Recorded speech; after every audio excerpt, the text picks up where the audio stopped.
অপু বিশ্বাসের আবার নতুন এক চালে সাকিব এবং বুবলির মধ্যে দূরত্ব সৃষ্টি হয়ে গিয়েছে। গতকালকে একটি টিভি সাক্ষাৎকারে অপু বিশ্বাস বর্তমানে যে রক স্টার সিনেমাটা চলতেছে সেই সিনেমা নিয়ে বর্তমানে অপু বিশ্বাস কিন্তু দীর্ঘদিন চুপ ছিল।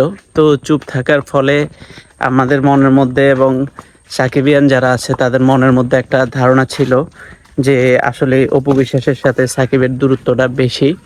তো যেহেতু অপু বিশ্বাস সিনেমা নিয়ে রকস্টার নিয়ে কোনো কথা বলে না, ঠিক সিনেমা মুক্তি পাওয়ার 2 দিন আগে সে সাকিবকে নিয়ে কথা বলেছে এবং সাকিবের অনেক গুণগান গেয়েছে এবং বলেছে যে রকস্টার সিনেমাটি যাবৎকালের ভালো একটা সিনেমা হবে। সাকিব খান বিভিন্ন সময় নিজেকে ভেঙে চুরে বিভিন্ন সিনেমাতে সে প্রতিষ্ঠিত করেছে, এরকমটা সে বলেছে। তো এখন নতুন করে যেটা জানা গেছে যে অপু বিশ্বাস এবং সাকিব বর্তমানে একসাথেই থাকতেছে, যেহেতু এর মধ্যে একটা গুঞ্জন উঠেছে যে বুবলির আবার সন্তান হতে যাচ্ছে এবং বুবলি আমেরিকায় চলে গিয়েছে। সেটা কথা সত্য, বুবলি আমেরিকায় যাওয়ার পরে এই সুযোগটাই মূলত অপু বিশ্বাস নিয়েছে। এখন বুবলির সাথে হলো সাকিবের খুব দূরত্ব চলতেছে, কারণ হলো সাকিবের কথার বাইরে সাকিব চাচ্ছিল না এখন আপাতত তাদের ফ্যামিলিতে কোনো সন্তান আসুক, কিন্তু সেটা বুবলি দ্বিতীয়বারের মতো আবার সাকিব খানের সাথে এটা করেছে সাকিব খানের মানে মনের ইচ্ছার বিরুদ্ধে। তো সেই সুযোগটাই মূলত এখন আবার অপু বিশ্বাস নিয়েছে।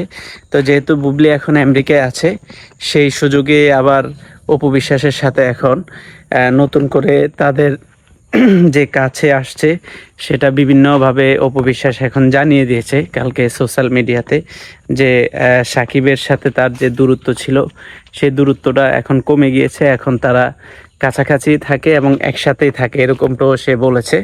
তো সব মিলিয়ে আসলে স্টার যারা যারা নায়ক নায়িকা তাদের জীবনটাই আসলে এরকম, তারা এক এক সময় এক একটা রূপ ধারণ করে এবং এক এক সময় তাদের এক একটা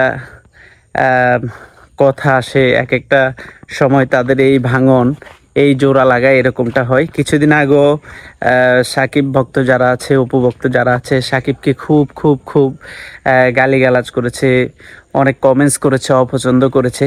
কিন্তু এখন আবার যখন অপু বিশ্বাস জানালো যে তার সাথে সাকিবের আগের যে দ্বন্দ্ব ছিল সে দ্বন্দ্বটা এখন নাই, তারা এখন দুজন একসাথেই থাকতেছে। তো এটা শুনে অপুর, বিশেষ করে অপুর যে ভক্তরা আছে সে ভক্তরা অনেকটা খুশি হয়েছে এবং যে রক স্টার সিনেমাটা বর্তমানে যারা চলে এই অপুর এই সাক্ষাৎকারের কারণে কিন্তু তারা সবাই রক স্টার সিনেমাটা দেখবে। আর যখন শুনেছে যে অপু বিশ্বাস আর সাকিব খান তারা আবার একসাথে থাকতেছে, এতে করে অপুর যে একটা বিশাল ফ্যান বেজ আছে সোশ্যাল মিডিয়াতে, সেই ফ্যান বেজটা এই মুহূর্তে কিন্তু আবার সাকিবের ছবি দেখবে এবং সেই ফ্যান বেজটাও খুশি হয়েছে তাদের কথা শুনে। তো এটাই হলো অপু বিশ্বাস আর সাকিব খানের বর্তমান টপ খবর। তো আশা করি সবাই আমাদের চ্যানেলটিকে সাবস্ক্রাইব করবেন। ভালো থাকবেন। আল্লাহ হাফেজ।